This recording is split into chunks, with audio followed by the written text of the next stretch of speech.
பரப்புரைக்கெல்லாம் போறாங்கல்ல திமுகவினர். அங்க வந்து விசிகவினரை சேர்த்துக்க மாட்றாங்க. உதாரணத்துக்கு சொல்லணும்னா, அண்மையில அமைச்சர் துரைமுருகன் அவர்கள் வந்து இந்த மாவட்ட செயலர் கீழ இறங்குன்னு சொன்னார்ல. அது ஒரு சர்ச்சையாச்சுண்ணே. அது எப்படி பாக்குறீங்க? அவர் நம்ம மாவட்ட செயலர் பிலிக்ஸ் பிலிக்ஸா பிலிக்ஸ் ஜோசப்போ ஏதோ பிலிப்ஸ் நம்ம நண்பர் தான் அவர், ரைட்டா?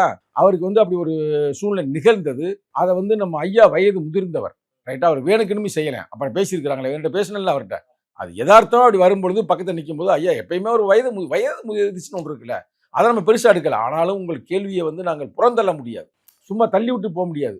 சில இடங்கள்ல செய்தி கிடைத்துக் கொண்டுதான் இருக்குது. விடுதலை சிறுத்தைகள் மாவட்ட செயலாளர்கள் மதிக்கவில்லை அவர்களை அழைக்கவில்லை, அவர்களை கூப்பிடவில்லை அப்படின்னு செய்தி கிடைத்துக் கொண்டிருக்கிறது.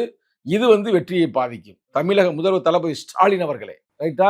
நீங்க வந்து தயவு செய்து உங்க மாவட்ட செயலருக்கு இன்ஸ்ட்ரக்ஷன் கொடுக்க வேண்டும். அது இல்லாம நடக்குதுன்னு செய்தி வந்திருக்குது. அது அப்படி இருக்கக்கூடாது. இன்னைக்கு ஜனநாயகத்துல விடுதலை சிறுத்தைகள் யாருக்கு பிரச்சாரம் பண்றாங்களோ அவங்க தான் வெற்றி. நீங்க நினைச்சுக்கிறாங்க சும்மா சேரிக்கு மட்டும் வந்தா போதும், ஊருக்கு வர தேவையில்லை அப்படின்னு. அப்படி அல்ல. எல்லா ஜனநாயக சக்திகளும், எல்லா தோழமை சக்திகளும் எழுச்சி தமிழர் ஒரு மாபெரும் தலைவராக ஏற்றுக்கொண்டு செயலாற்றுகிறார்கள். வெறும் எழுச்சி தமிழரை மட்டும் அதாவது மதித்தால் பத்தாது. எம்ஆர்கே பன்னீர்செல்வம் அவர்கள் நேற்று எங்கள் தலைவரிடம் அருமையாக அன்பு செலுத்துகிறார். எங்கள் தலைவரும் அவரிடம் அன்பு செலுத்துகிறார்கள். அந்த இருவருடைய அன்பு இருவருக்கு மட்டும் இருந்தால் பத்தாது. அது தமிழகத்தில் இருக்கின்ற அனைத்து தலித்து தோழர்களும் வன்னிய தோழர்களும் ஒற்றுமையா இருக்க வேண்டும்.